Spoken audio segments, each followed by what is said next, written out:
Clase de Zohar Parashat Miketz. La porción de Miketz es, yo creo, sin duda una de las porciones más ricas en cuanto a la interpretación mística o a la energía que tiene, más allá de que la historia es sumamente entretenida. Es una de esas historias bíblicas que están buenas por la cantidad de cosas que ocurren, pero creo que hay pocas porciones que tienen tanta energía concentrada, que tienen tanto para transmitir desde el punto de vista energético. Es muy particular el nombre de la porción. Esta idea de Miketz. Miketz quiere decir y al final. Sabemos que la razón por la cual se llama Miketz, esta idea de al final, es porque lo que acontece hoy es al final de 2 años extra que Yosef tuvo que estar preso por haber confiado en el ministro de copas del faraón en lugar de confiar en su conexión con la luz. Que lo hemos explicado muchas veces en esta misma clase. No sé si hoy da el tema, explicaremos por qué es tan grave que haya pedido ayuda y que por pedir ayuda tuviera que estar 2 años más presos. Es decir, estos 2 años no eran estrictamente necesarios, pero él tuvo que estar preso 2 años más simplemente porque había pedido ayuda a otro ser humano en lugar de confiar que todo es perfecto y que lo único que una persona necesita es la asistencia de la luz. Lo que la persona necesita es energía. Nosotros siempre hablamos de la idea de que uno tiene que tener la humildad de pedir ayuda, pero no es lo mismo, no es pedir ayuda cuando uno dice no sé, no estoy pudiendo solo, a lo mejor es mi ego lo que no me deja poder, dame tu opinión o ayúdame a ver esto desde otro punto de vista, que simplemente recargarse en otro y decirle o pedir ayuda esperando que el otro simplemente haga lo que deberíamos hacer nosotros. Y por sobre todo el principal problema es que Yosef tenía que iba a ser el proveedor del mundo. No solo él, sino su descendencia. Y eso no es posible si la persona se pone en una situación siempre de vasija. Yosef, al decir al ministro de copas que lo ayude, que le recuerde al faraón que él está preso y que lo dejen salir de la cárcel, en definitiva lo que había hecho es que había dejado su postura de él ser proveedor para convertirse en recipiente y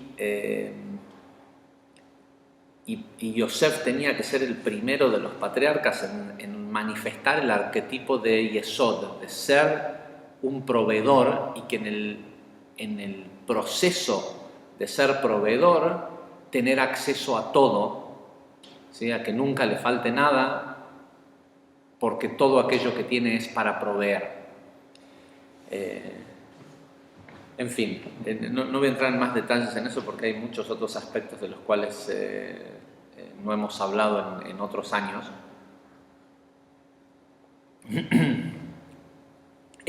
Sabemos que esta sección, sobre todo esta sección del Zohar, la sección de Miketz, en el Zohar decimos que tiene principalmente la energía de 2 cosas.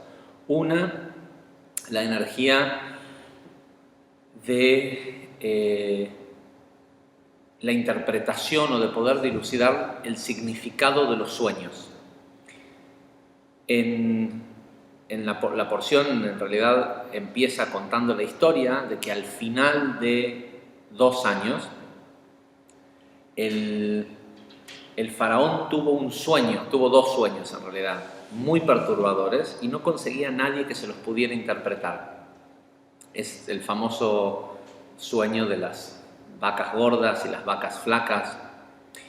Y del significado de este sueño, Yosef, quien es sacado, dice, rápidamente de la cárcel para ir a interpretarle el sueño al faraón, Yosef no solo interpreta el sueño del faraón, en el cómo él explica y en el cómo está escrito en la Torá hay muchos más secretos, porque según dice el Zohar, la razón por la cual esta porción se llama Miketz al final es porque de lo que habla esta porción es del final, no del final de esos 2 años cuando Yosef estuvo preso, sino del final de los tiempos, del Gmar HaTikun, del fin de la corrección. Entonces, por un lado sabemos que tiene, al menos esta sección desde el Zohar, tiene la energía o es conocida por tener que ver con la interpretación de sueños. Pero también cuando alguien está teniendo dificultades económicas, si bien hay muchas porciones de la Torá que hablan de Yosef, de esta porción de Miketz, al final,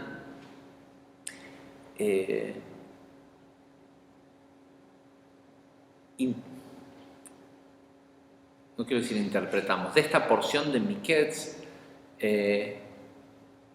o de la energía de esta semana, que de este año encima casualmente coincide con Hanukkah, suele ocurrir, no es algo tan extraño, suele ocurrir que la porción de Miketz esté relacionada a la festividad de Hanukkah. Cuando una persona está con problemas económicos, le decimos que lea la sección del Zohar de la porción de Miketz, sobre todo el principio de la porción, las primeras 70 páginas, 60 páginas de la porción de Miketz.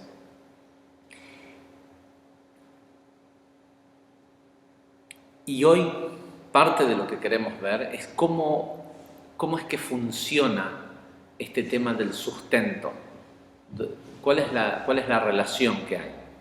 Lo primero que queremos ver es el tema del sueño.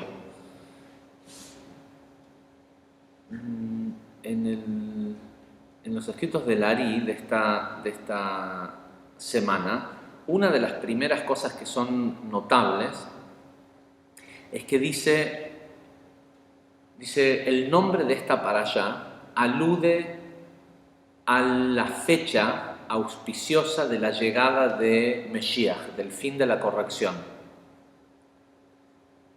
Esa fecha es llamada Ketz. Ketz en hebreo quiere decir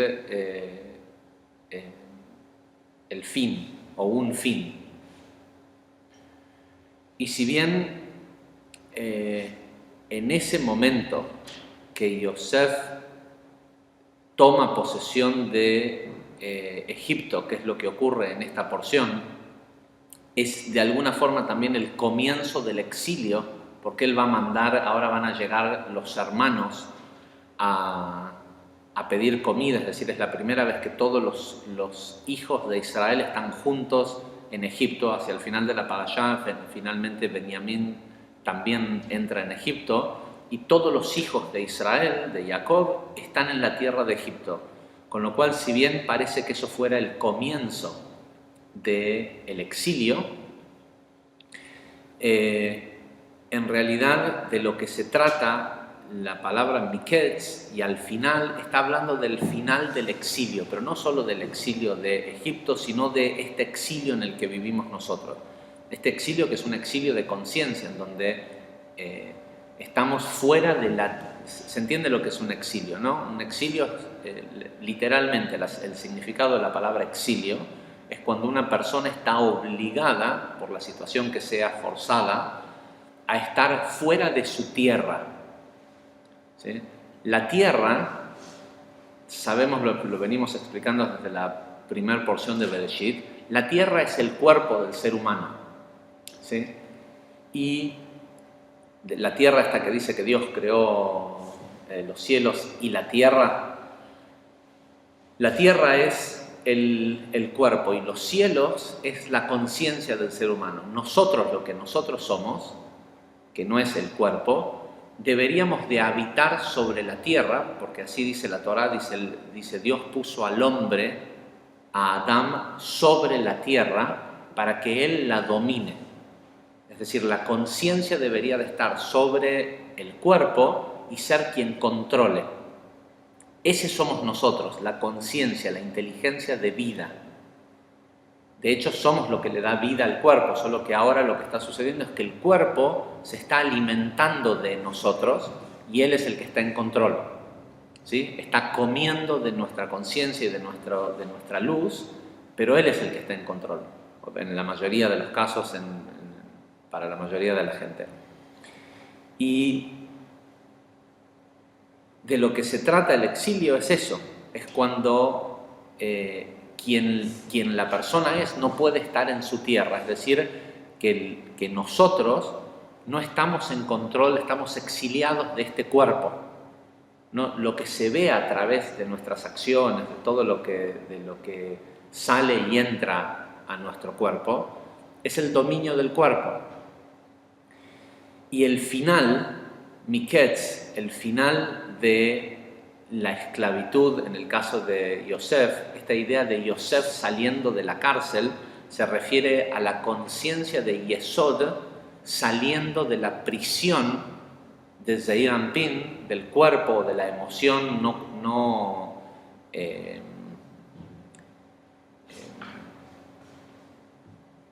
corregida, para entrar en Nukva, en Malhut, y manifestarse. Y nosotros, aunque mucha gente puede insistir y decir de que el exilio es el hecho de que el pueblo de Israel no vive en la tierra de Israel, verdaderamente el exilio es el que la conciencia de la persona, quien nosotros realmente somos, ese espíritu de vida que fue soplado en la nariz de Adán, no vive sobre la tierra, sobre su tierra. ¿Sí? Muchas veces incluso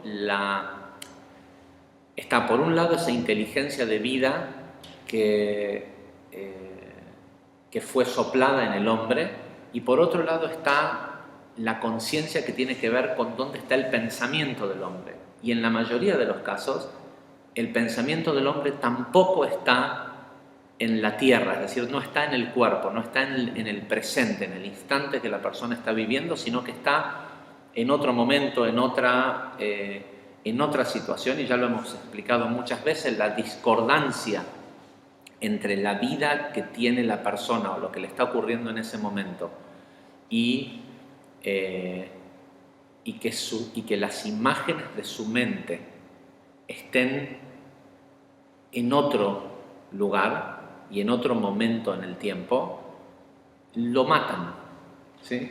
Mata esa existencia de ese momento y por supuesto la persona no está realmente ahí.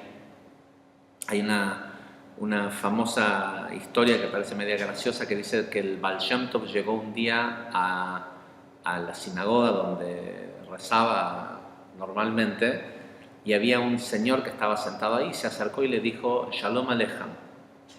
Shalom Aleichem es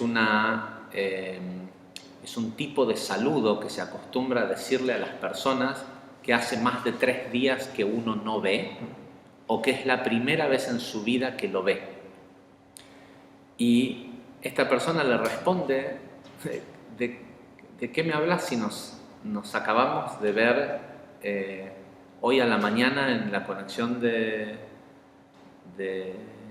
Shaharit? Venís ahora para Minjá y me decís Shalom Aleichem. Y el Baal Shem Tov le dice, tu cuerpo estaba acá, pero hace días hace días que no te veo presente. Dice, entonces ahora como te veo, te saludo. Otra de las cosas que es interesante también es, hay una costumbre que después de hacer Birkat HaLevaná, la última de las 3 conexiones que se hacen para conectar con la luna, hay una primera conexión previa a la luna nueva que se hace en Shabbat, que se llama Mevarchim HaChodesh, la bendición del mes. Luego viene Rosh Chodesh, que es la conexión con la luna nueva, y después viene una cosa que se llama Birkat HaLevaná, que es muy interesante. La palabra Birkat, si bien quiere decir bendición, tiene otra connotación. Justo este Shabbat, cuando decía que todo lo que Potifara vio, que todo lo que Yosef hacía era la manifestación de Dios, la palabra que utiliza la Torah es que dice de que en todo lo que Yosef hacía estaba Birkat Hashem. Esta idea de Birkat no es solo, es una especie de manifestación divina, y como es la tercera conexión que se hace, que completa la conexión con la luna, que siempre me da gracia porque mucha gente critica que a veces hacemos publicaciones, mucha gente, judíos ortodoxos, critican el hecho de que ponemos a veces publicaciones respecto a la situación astral del momento, y te dicen cosas como que nosotros los judíos no le prestamos atención a los astros, ¿sí? Pero una semana antes, durante la luna nueva y antes de que se ponga la luna llena, están estos rituales. Si no les prestamos atención, ¿por qué lo hacemos? En fin, cuando hacemos Birkat HaLevaná, al final se acostumbra de que si hay otras personas presentes, si uno hizo Birkat HaLevaná con otros individuos, se los saluda diciéndole Shalom Aleichem. Y la razón es porque se supone que después de haber hecho toda esta toma de control por encima de la energía del mes, la persona debería de ser una persona nueva, ¿sí? Con lo cual a quien estás saludando es alguien a quien no conocías. En fin,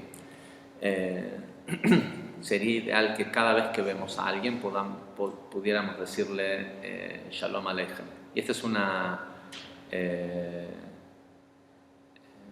costumbre que no es solo hebrea. Los musulmanes también, cuando ven a alguien, el famoso Salam Aleikum es exactamente lo mismo. En fin, volvemos a esta idea de Ketz, del fin del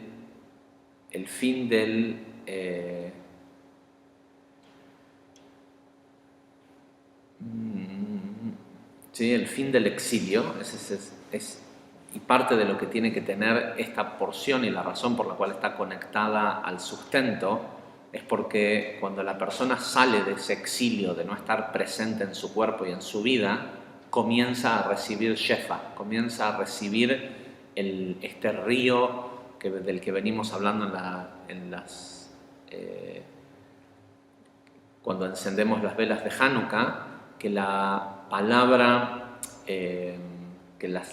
la palabra Nahal, que se produce de Leadlik Ner Hanukkah, está conectada con este río de sustento que proviene del jardín del Edén, que se llama también Kol Tuv y también se llama Yosef.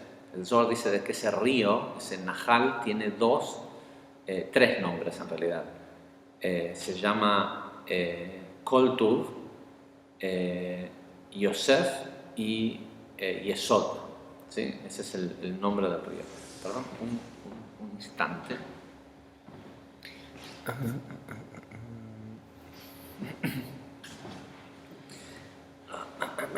Ok. Entonces, y el Ari hace una predicción que dice que el comienzo de Va a sonar como que es una clase de astrología, pero el comienzo de esa era final, del comienzo del Gemara Tikkun, del fin de la corrección, iba a ser a partir del año 1976, por lo menos desde un aspecto en los mundos superiores, es decir, a partir de ese momento, de 1976, la cuenta es larga y está hecha con los años del calendario hebreo, pero para que tengamos noción de cuándo estamos hablando, es a partir de 1976. Es muy interesante porque todos vimos, el mundo empezó a cambiar exponencialmente a partir de, sobre todo del año 80, la gran década de cambio para el mundo fue la década de los 80, pero sobre todo a partir de mediados de los 70 fue cuando empezamos a tener toda esta revolución del amor, ¿sí? Los hippies en Norteamérica, todo este movimiento del comienzo del interés por la espiritualidad en el mundo. En el año 50 también habían maestros metafísicos y gente espiritual y demás, o en el 1800, siempre los han habido, pero siempre ha sido solo un pequeño grupo de alumnos, 2 o 3, estos Illuminatis, ¿sí? Los iluminados que tenían acceso al conocimiento metafísico. Sin embargo,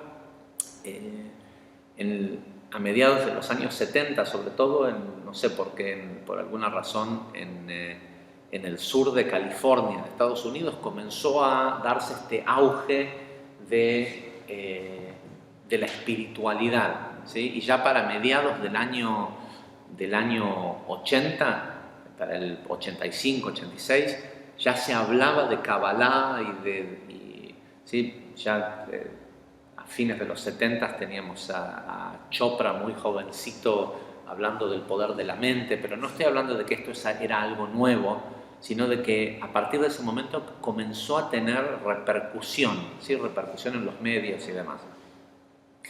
Ahora bien, dice, ¿de qué se tratan las 7 vacas sanas? Dice, estos son los 7 eijalot. Eijal quiere decir recámara, ¿sí? Un cuarto. De hecho, por eso a donde se pone la Torá se le llama eijal. Dice, estos son los 7 eijalot del mundo de Briá. En el mundo de Briá también hay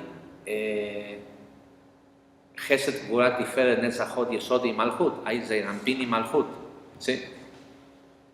Y las vacas gordas que había visto el faraón se refería a Zeir Anpin y Malhut de Ima, de Binah, que es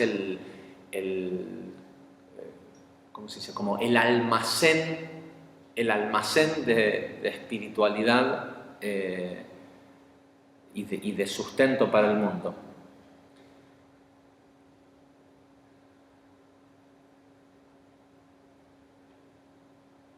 Dice, y esta es la razón por la cual estas vacas, cuando la Torá las describe, cuando el faraón dice que vio estas vacas, dice que las vacas eran briot. Briot quiere decir sanas, pero también es una especie de plural de la palabra briá, ¿sí? del mundo de creación. Dice, las otras 7 vacas que son mencionadas,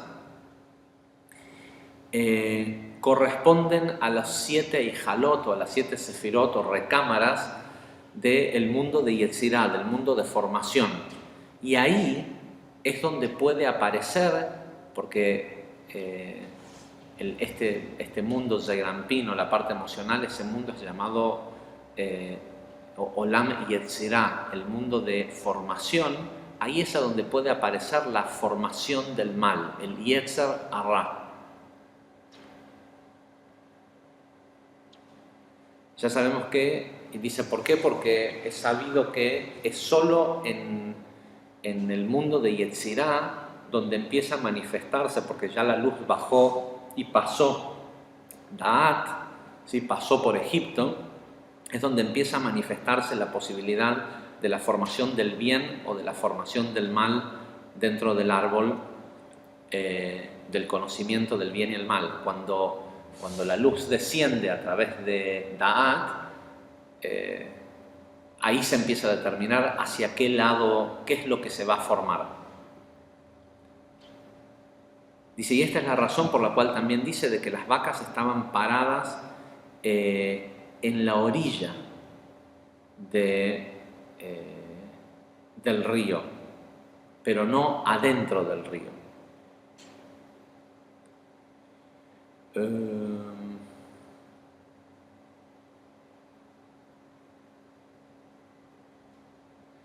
Ok, dice, ahora respecto a los atados de granos que había, ¿sí? El faraón también vio en su sueño atados de granos, unos flacos y otros gordos, ya todos conocemos el tema del sueño. Dice, estos son también del mundo de Briah. Dice, el faraón es el aspecto de Malhut, de Atzilut, donde todas las luces son descubiertas. Esto lo hemos explicado muchas veces, que Malhut de Atzilut, cuando uno dice yo necesito una idea para cambiar una cosa en mi vida, para mejorar algo en el mundo, el lugar de las ideas, ese lugar de donde uno extrae las ideas, es Malhut de Atzilut. Y obviamente el faraón ya sabemos que no era, sobre todo este faraón, que es distinto al faraón que le va a tocar lidiar a Moisés. Este faraón era alguien extremadamente elevado espiritualmente.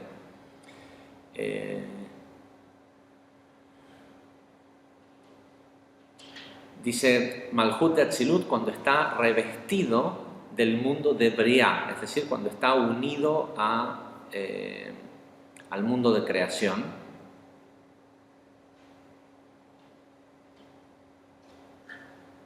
Dice que es lo que llamamos, cuando esa situación se da así, que es lo que llamamos el río y las 12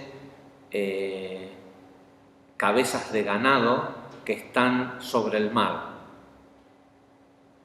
que es el lugar en donde donde se paraba el rey Salomón, es el lugar de la sabiduría. Y esto es lo que quiere decir cuando dice de que el faraón estaba parado sobre el río, ¿sí? Debería decir que estaba adentro del río, ¿cómo es que flotaba? Y en realidad no es que flotaba, sino que su conciencia estaba por encima de este río. Este río también es Yesod de Atzilut, es el río de donde fluye toda la abundancia hacia el faraón, que es el cané. Cané es como si es un bando, un manojo de trigo, el cual está mencionado en el versículo 5.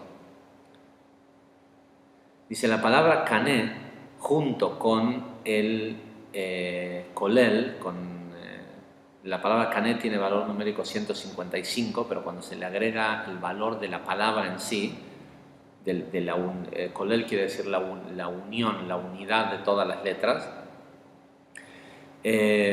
o el conjunto más bien. El valor numérico, la gematria, es 156, y 156 es el valor numérico de Yesod, de Yosef.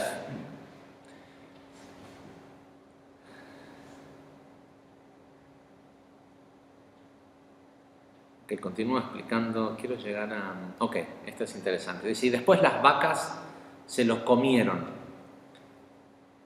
Tal como ustedes ya saben, dice el Ari, todo tipo de hambruna, y esto es lo que quiero que prestemos atención. Dice todo tipo de hambruna. Hambruna quiere decir cuando en nuestra vida falta, hay carencias físicas, cuando no tenemos, Dios no permita, para comer, pero en general cuando estamos carentes, cuando no tenemos suficiente. Dice, todo tipo de hambruna es un aspecto de un decreto severo de juicio que proviene de adentro de Nukva, ¿sí? De adentro de Malhut.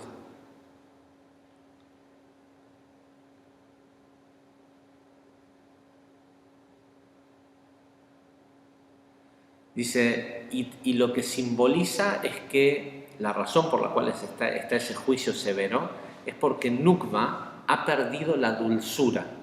¿Sí? Todos sentimos un sabor amargo, Hasbe Shalom, cuando nos pasa que tenemos una carencia física, sea una enfermedad, lo que sea, una falta de energía de Yesod manifestada en nuestra vida, se siente como amargo, como falto de dulzura.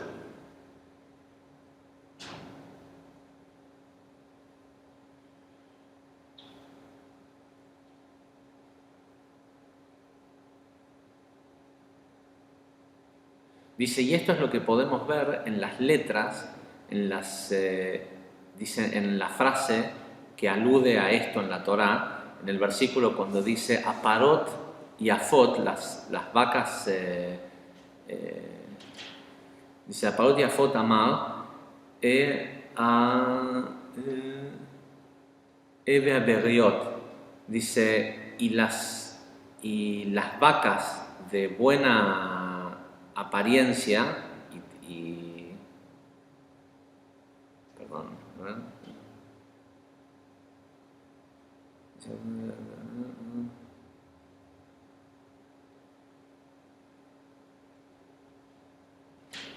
Dice, y las vacas de buena apariencia, las sanas, puntos suspensivos, dice, las iniciales de este versículo escriben es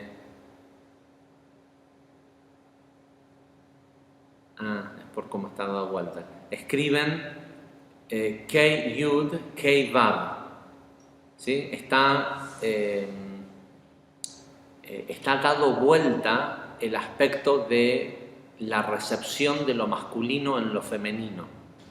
Aparece la letra Hei primero y luego la Yud, la letra Hei y luego la letra Vav. Es decir que en lugar de que Nukva esté como recipiente de lo masculino, Nukva está en un estado de dominio por encima y por ende no puede recibir luz.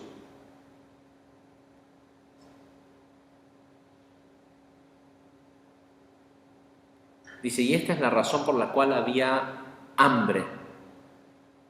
Y es la razón por la cual generalmente hay hambre en nuestras vidas, cuando el deseo egoísta, cuando el aspecto de Nukva, de la vasija, es lo que está en control, inmediatamente, en lugar de que la idea o la satisfacción sea lo que esté en control, el deseo de dar, cuando está en control el deseo de recibir, inmediatamente empieza a generarse hambruna. Dice, porque es por el despertar de juicio que ocurre en Nukva. Nukva, no sé si saben, cuando Dios dice que creó al hombre, dice que, perdón, vamos a poner esto en silencio. No sé cómo. Cuando dice que cuando Dios creó al hombre, lo creó a su imagen, Zahar un Nekevá, masculino y femenino fueron creados, pero Nekevá, que quiere decir femenino, proviene de la palabra Nukva. Nukva quiere decir viene de Nekev. Nekev es pozo, que es la idea de la vasija, ¿sí? Es un recipiente, pero también puede ser un lugar en donde uno se cae. Un pozo es un recipiente, puedes hacer un pozo para hacer una piscina, una alberca, lo que sea, pero también puede ser un pozo en donde uno cae y termina siendo enterrado. Dice Nukva, el aspecto de Malhut, es llamado Isha. Isha quiere decir mujer. Y dice, y si prestamos atención, las iniciales de la frase que dice, del versículo que dice Et Sheva Aparot, las 7 vacas, son las mismas iniciales que de la palabra Isha, mujer.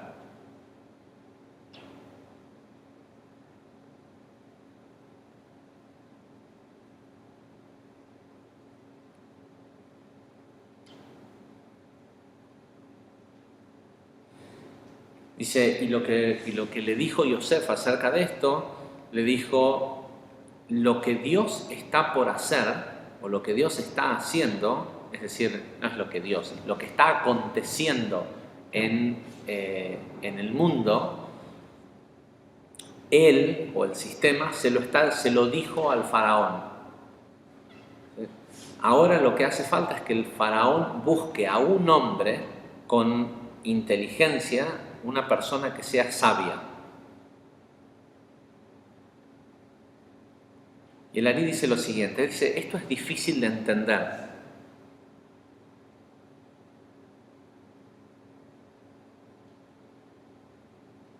Ya en este momento, porque según explica el Zohar, en este momento a Yosef ya solo para que pudiera venir a interpretar el sueño del faraón, lo habían nombrado asesor del faraón. Sin embargo, dice, le dijo al faraón, ahora que el faraón busque a un hombre de visión, a un hombre que sea, a una persona sabia.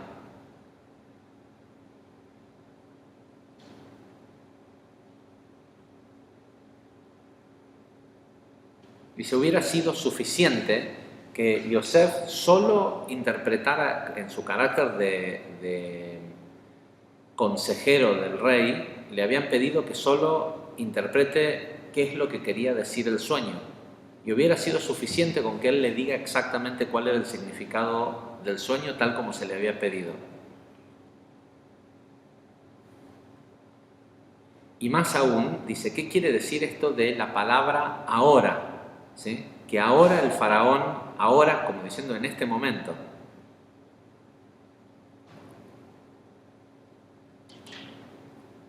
Y también dice, debería decir, Dios le mostró al faraón lo que está por hacer, no lo que está haciendo.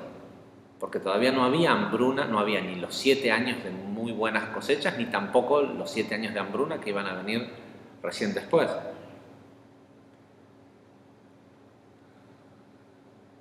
Dice, porque además en ese momento había más que suficiente comida. Faltaban años para que llegara el comienzo de la hambruna.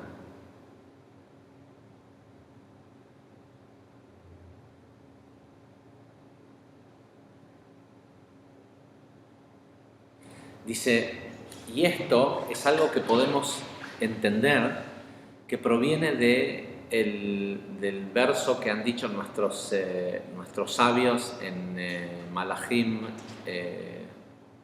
capítulo 8, versículo 1, que dice, hay 3 cosas que solo Dios y solo Él, no un emisario, ni un mensajero, ni un ángel, hace. Y estas son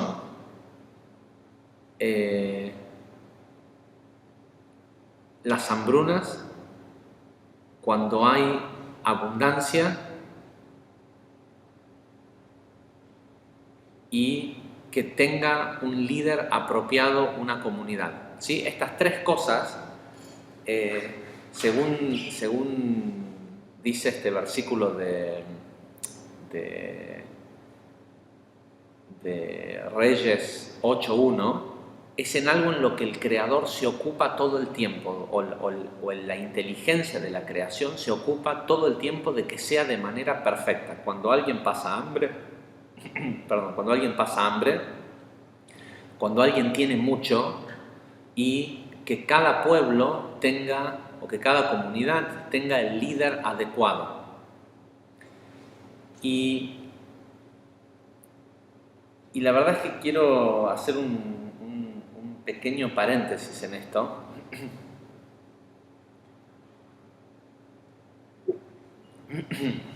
Porque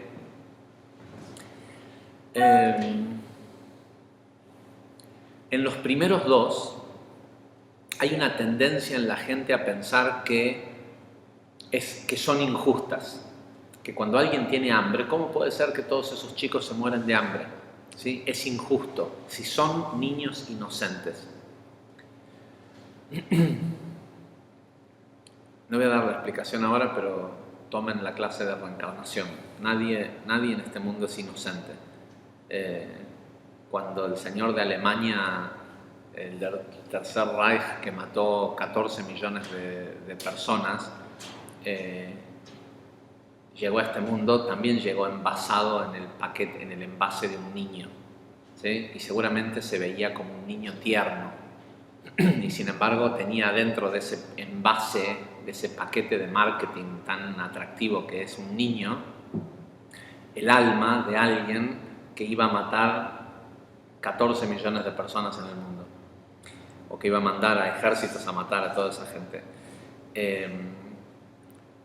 Por otro lado, la gente también piensa que es injusto cuando otros tienen mucho.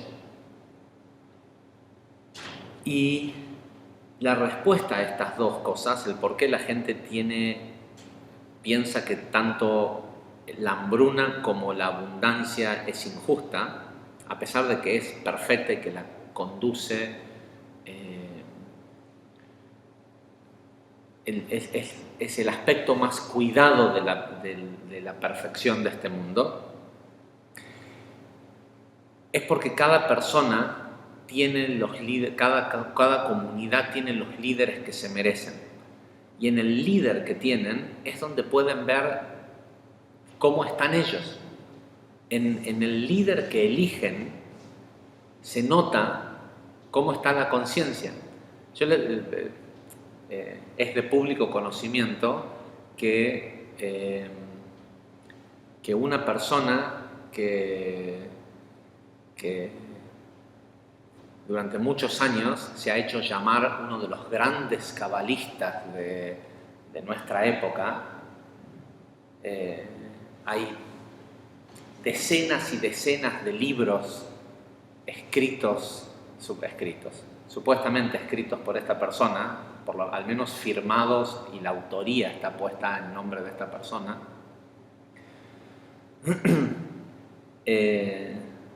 Yo les puedo asegurar que si uno o dos de esos libros fueron escritos por él, es mucho.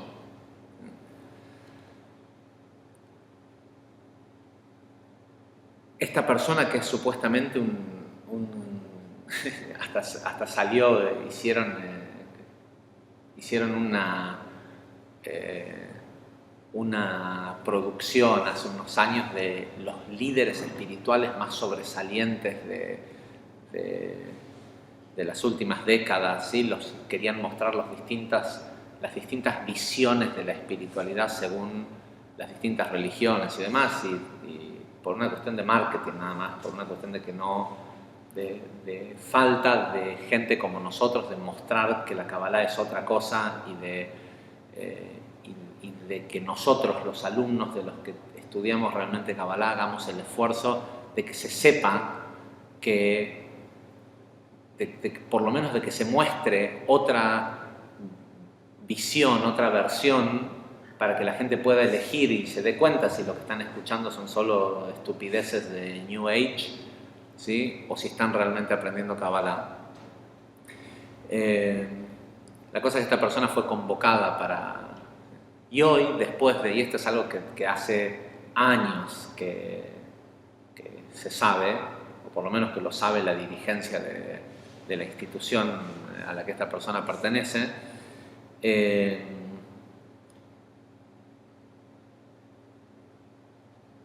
finalmente, y es por lo menos que yo sepa, es la tercera vez que tiene un incidente de este tipo, grave, pero esta vez, como no pudieron arreglar fuera de la corte y la alumna que lo demandó no arregló por las cifras enormes de dinero por las que han arreglado en otras oportunidades para que no sea público las cosas que hace esta persona, finalmente quedó expuesto, es decir, que la persona continuó con el juicio y esta persona ganó, y la semana pasada la corte declaró culpable a este supuesto cabalista y lo obligaron a pagar una remuneración de un par de cientos de miles de dólares por intento de abuso de una de sus alumnas. Y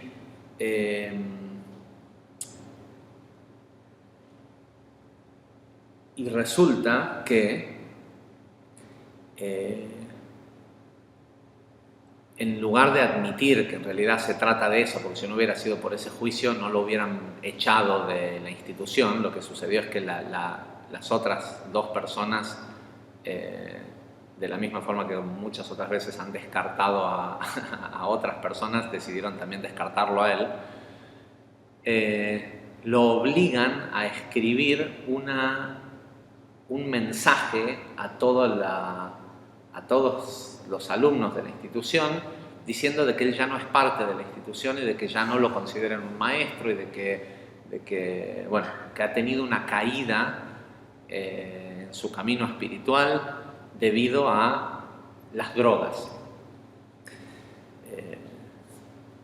Y por supuesto no hace ninguna mención acerca del juicio por intento de abuso. Y la gente que a mí me lo viene y me lo muestra como diciendo, ¿te enteraste de que ocurrió esto? Y me muestran el mensaje, porque lo publicaron en Facebook. Y para cuando yo lo vi, ¿sí? Dije, voy a leer qué dice. Para cuando yo lo vi, en la parte de abajo del mensaje, habían aproximadamente 500 comentarios. Y los comentarios dicen, lo pueden ir a ver, te admiramos más que nunca, hace falta mucha fortaleza para salir y poner y escribir esto, esto nos muestra que sos un maestro, aún más maestro que antes. Si es un maestro más maestro que antes, ¿lo dejarías solo con tu hija de 12 años? ¿Con tu hija de 15 años? ¿Sí? El tipo lo acusaron y lo encontraron culpable de intento de violación de una alumna, no solo de intento, de haberla drogado primero para después tratar de abusar de ella. Y resulta que la gente que son supuestamente parte de esa comunidad le escriben, estamos con vos. Y la verdad es que es cierto, esa gente está con él, ¿sí? Porque la razón por la cual eligen gente así como la gente, el tipo puede ser un genio poniendo una portada o una máscara, una careta de que es un divino y esto y lo otro, y todos los demás pueden decir, ay, no me di cuenta. ¿Sí? ¿Cómo nos engañó? No hay ningún engaño. Está todo expuesto. ¿Sí? Una persona que pesa 180 kilos no te puede ser la persona que te enseñe acerca de hacer restricción con la comida. Y las personas, y al igual que todos esos alumnos de él que le dicen, estamos con vos, ¿sí? Y los maestros que lo siguen y que sus maestros supuestamente son discípulos de esta persona y que son maestros y todo, lo apoyan y siguen con él y son parte de esa comunidad porque son iguales. Porque, eso que ese líder que tienen y que tuvieron hasta ahora, es igual a la conciencia de la gente que está ahí. ¿Sí? Y uno tiene que preguntarse, ¿por qué me tocó a mí ir a pasar por ese lugar? ¿Sí? Porque a medida que uno va cambiando, evolucionando y encontrando caminos más virtuosos, uno tiene que preguntarse por qué también pasó por los caminos anteriores. ¿Sí? De esa institución a la que me refiero, en el momento en el que falleció el líder original, hubo una gran cantidad de personas que se fueron. ¿Sí? Y ni hablar, anteriormente se había enfermado y al dejar él la dirección también. Yo pasé por ahí. Un montón de gente nos fuimos. ¿Sí? Porque uno quiere un líder que te represente.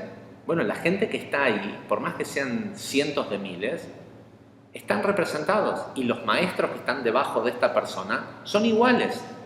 No podrían no ser iguales, porque lo dice el Zohar mismo y lo dice el Ari, que la gente tiene sobre una comunidad un líder perfecto igual a las personas. ¿Sí? Por eso todos escriben te apoyamos y esto y lo otro, porque si lo tengo que demonizar, tengo que aceptar que yo también soy igual. Entonces, bueno, hagamos de cuenta que estamos todos bien. ¿Sí? Y uno dice, no, ¿cómo van a ser iguales? Dice, si mi profesor de Kabbalah, que es discípulo de este señor que casi va preso, al final terminó arreglándolo con dinero, no es un abusador de mujeres y esto y lo otro, pero es un abusador de la confianza o de cualquier otro tipo de abuso. Cuando una persona, o sea, yo la verdad lo leía y no podía entender cómo puede ser que ante una situación así, donde una persona que tiene un determinado problema se acerca vulnerable a una persona que piensa que es un líder espiritual, y ese líder espiritual droga a la persona e intenta violarla. ¿Sí? Y que alguien después, o sea, ese abuso de la confianza, que alguien después pueda decir, estamos contigo, toma mucha valentía de escribir lo que escribiste. ¿Sí? Valentía que se vaya y que se entregue a las autoridades y que lo metan preso unos cuantos años para que esté alejado de poder seguir haciendo lo mismo. Un instante, necesito.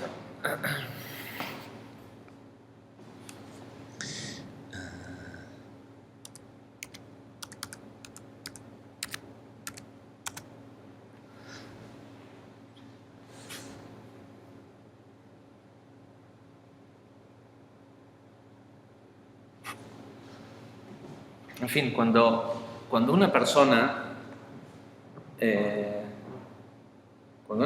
te dice que no, no hay injustos, y nosotros, seamos honestos, nosotros tenemos mucha gente muchos de nuestros alumnos que antes de venir a estudiar con nosotros han pasado por otras instituciones, otros maestros, y muchos por ese mismo canal, por esa misma vía. No quiero decir canal porque ni siquiera se le puede llamar canal. Y lo que la persona tiene que hacer es preguntarse por qué. ¿Sí? ¿Por qué en un principio se sintió atraída por eso? Porque cualquiera que ha pasado por ahí sabe que es todo un juego de ego. ¿Sí? Vas a ser mi alumno, si haces por la institución, o si donas dinero, si haces esto, te voy a enseñar cosas que a otros no le enseñamos. ¿Sí? Es un mercadeo de ego, y la pregunta es ¿por qué al que le toca pasar por ahí está atraído a ir a comprar y vender ego?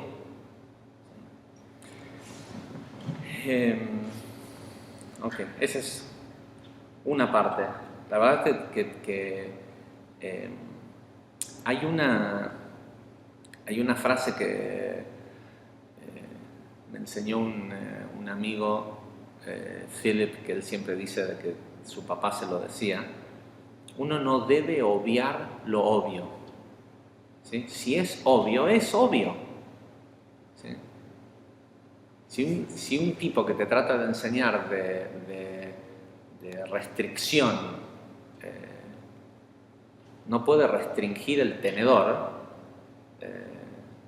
¿sí? de estar en control de la conciencia sobre el cuerpo y demás, o sea, hay cosas que son obvias y uno no debe obviar lo obvio.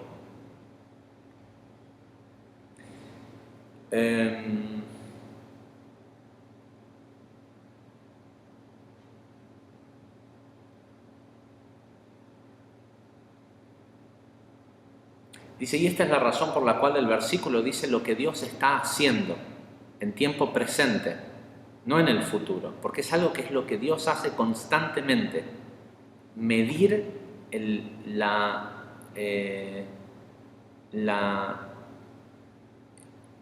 plenitud o la carencia que cada individuo tiene que tener y el tipo de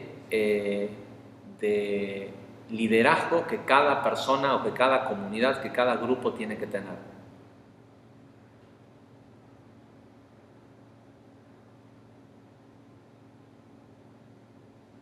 Dice, y como eso ocurre así, era adecuado, según Yosef, que el tercer aspecto, ya le dijo, va a haber abundancia y va a haber hambruna, pero el tercer aspecto de lo que el Creador hace cuando maneja todo esto también debe ser llevado a cabo, y por eso Yosef le dice, ahora que ya sabes esto, que el faraón busque a una persona que pueda ser el líder. Si él era, ¿cómo le vas a decir al rey de un lugar? Llegó la hora de que busques un reemplazo. Aparte del rey que lo había tenido preso, que prácticamente lo iban a dejar morir ahí. O sea, imagínense la chutzpah, los nervios el desparpajo de Yosef, de haber salido recién de la cárcel. Lo fueron, lo bañaron, lo afeitaron, lo llevaron a ver al faraón, y el tipo le dice al faraón, bueno, buscate a alguien que te reemplace, ¿sí? Porque esto es lo que se viene y tiene que haber un líder correcto para la era que se viene.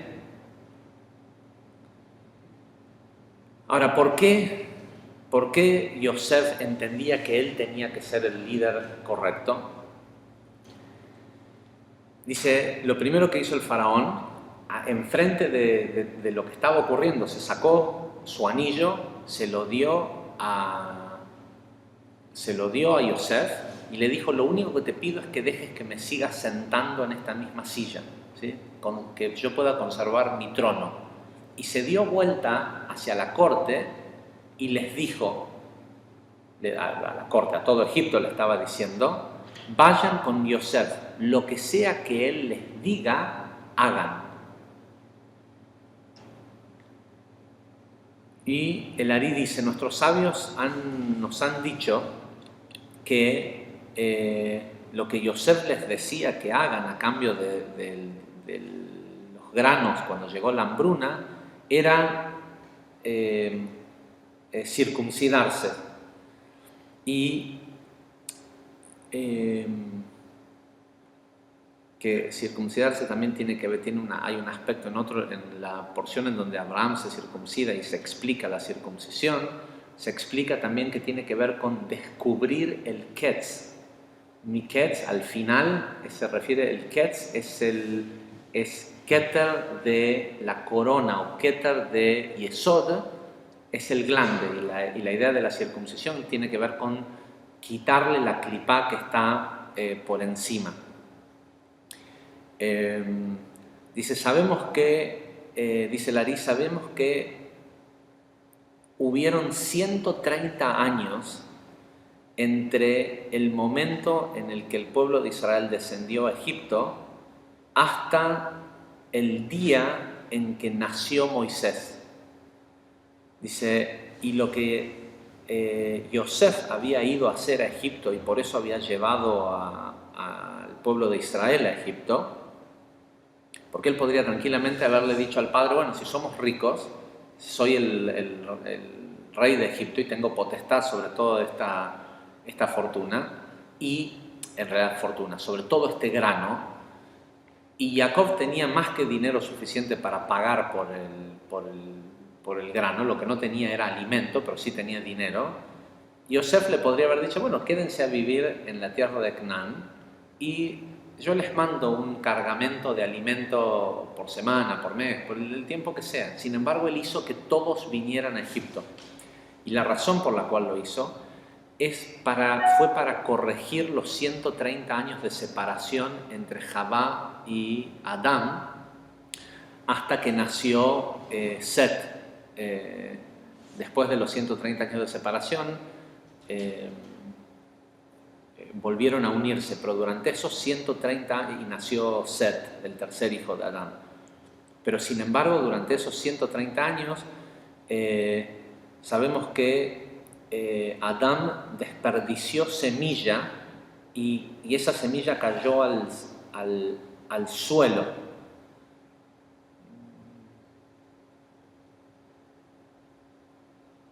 Y hay toda una explicación, dice, inicialmente esas almas se encarnaron en los cuerpos de la gente que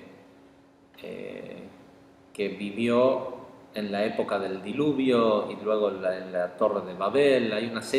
Hubieron una serie de encarnaciones, ya lo explicamos en el seminario de Pesach siempre.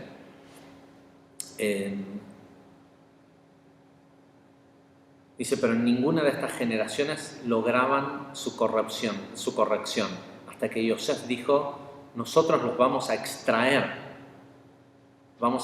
las chispas de luz que están encarnadas en los egipcios de ahora, el pueblo de Israel de hoy que existe en el mundo, las almas de Atzilut y de Briá, el Kaal Israel, en la época de Yosef, todos estaban encarnados en los egipcios. ¿Sí? Los egipcios de la época de Yosef eran las mismas almas que fueron los hebreos en la época de Moisés. Y lo que estaba haciendo Yosef era comenzar el proceso de rectificación de toda esta gente.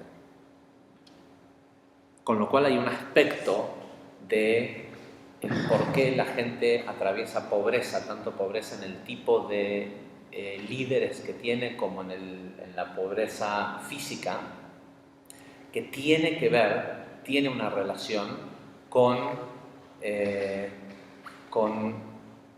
el ketz, con el tema de la sexualidad, y por eso lo de la circuncisión. Una vez que ¿cómo se dice?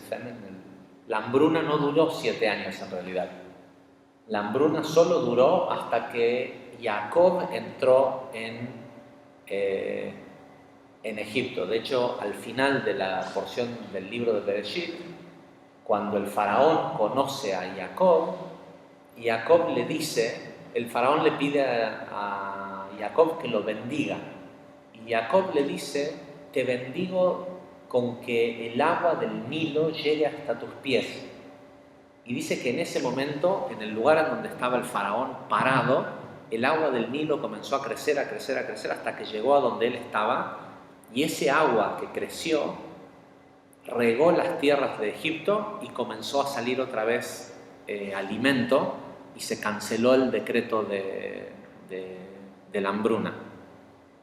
Pero para eso ya había ocurrido esto de que él había hecho circuncidar a los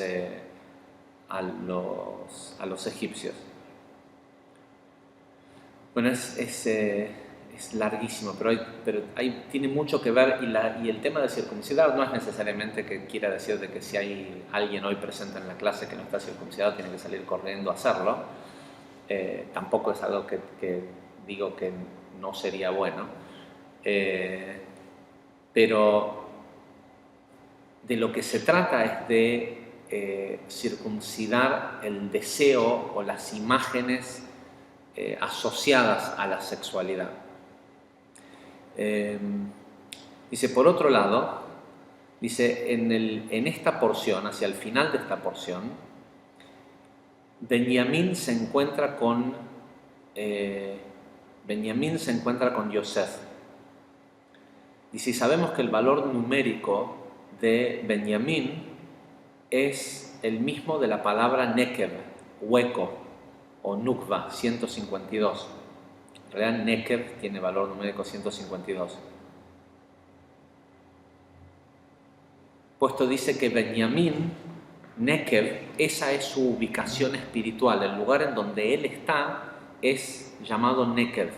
De la misma forma que Yosef estaba en ese lugar que se llama Yesod, Benjamín estaba en ese lugar que se llama Nekev, que es el lugar en donde las aguas masculinas se unen con las aguas femeninas.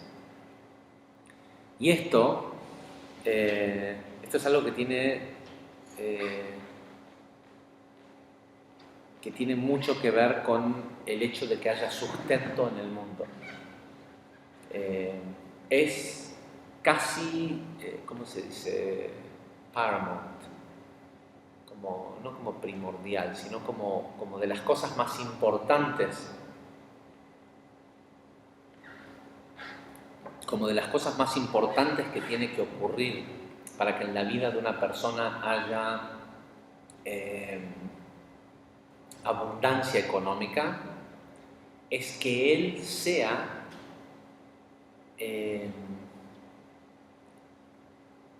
deseado sexualmente por su esposa, o su pareja, y es importante entender qué quiere decir esto.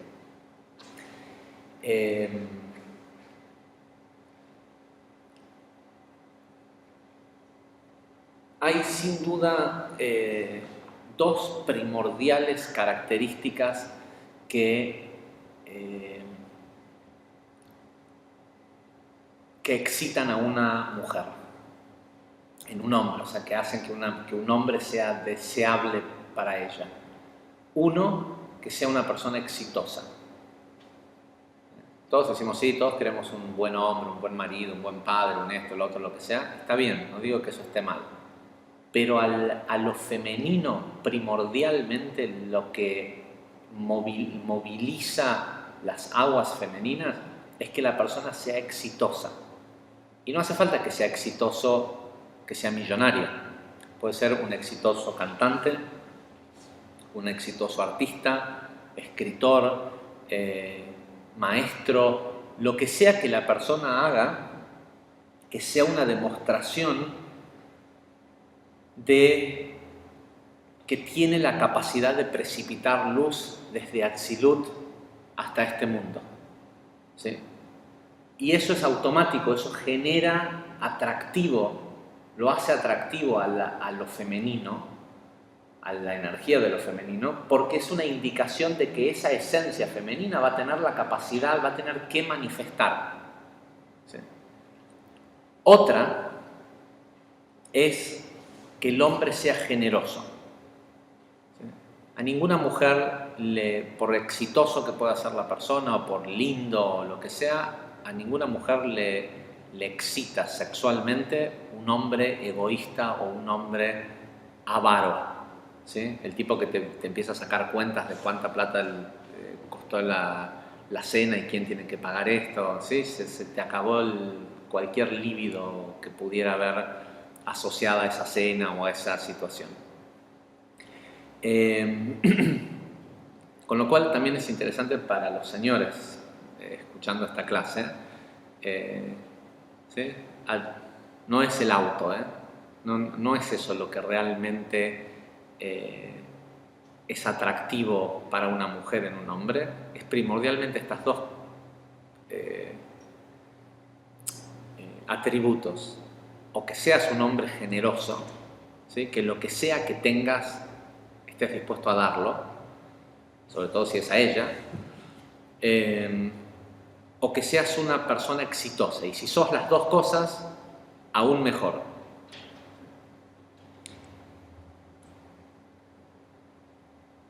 Ese carácter del hombre, de su esencia de Zeirampin, de un Zeranpin que está conectado a Atzilut y a Briah, hace que se eleven aguas femeninas, ¿sí? Que literalmente sea la mujer la que empuje el, ¿cómo se dice? The sexual drive, el deseo de la sexualidad. Porque siempre que sea la mujer la que inicie, rara vez será decepcionada, ¿sí? Es muy raro que la excitación de una mujer no despierte la excitación del hombre. Esto es porque es una matriz de cómo funciona. Lo femenino eleva aguas, y nosotros también somos, todos los hombres, toda la humanidad somos femeninos o somos nukva respecto a Dios, que es Zeranpin en esa relación. Pero comienza por uno a hacerlo desde lo físico en su vida. Toda excitación de lo femenino eleva estos fluidos que propician el descenso de aguas masculinas. Y esas aguas masculinas, eso es Yesod. Eso es este río que surge del jardín del Edén. Y pocas cosas son tan importantes para que una familia tenga abundancia económica y encuentre buenos líderes o una comunidad en donde vivir con líderes apropiados, que la relación que hay entre la apreciación de lo masculino y lo femenino en esa pareja o en esa familia y la generosidad del hombre, sobre todo en el acto sexual. La generosidad del hombre en que el interés primordial del hombre en ese acto sexual sea complacer a su mujer. Pocas cosas son tan un imán para el sustento como esto. Y por último, decir que no es por nada que esta porción está conectada al concepto de los sueños, porque la mayoría de los sueños que tiene una persona, los sueños reales, tienen que ver con su capacidad de dar algo al mundo que lo hagan trascender su pequeña vida y con la capacidad de ser exitosos. Pero ese éxito, la medida de éxito, desciende en una porción perfecta que no hay nada en el mundo que sea más perfecto que la porción de éxito que una persona tiene. Y sí, siempre nos va a parecer que a lo mejor es injusto de que ciertos líderes perversos tengan tantos seguidores, pero eso también es perfecto, porque hay un montón de gente que todavía tiene que aprender a través del sufrimiento y del ego hasta que encuentran o hasta que se deshacen de suficiente ego como para encontrar un camino más limpio hacia la adhesión con el Creador. Gente, muchísimas gracias. Hasta la semana que viene.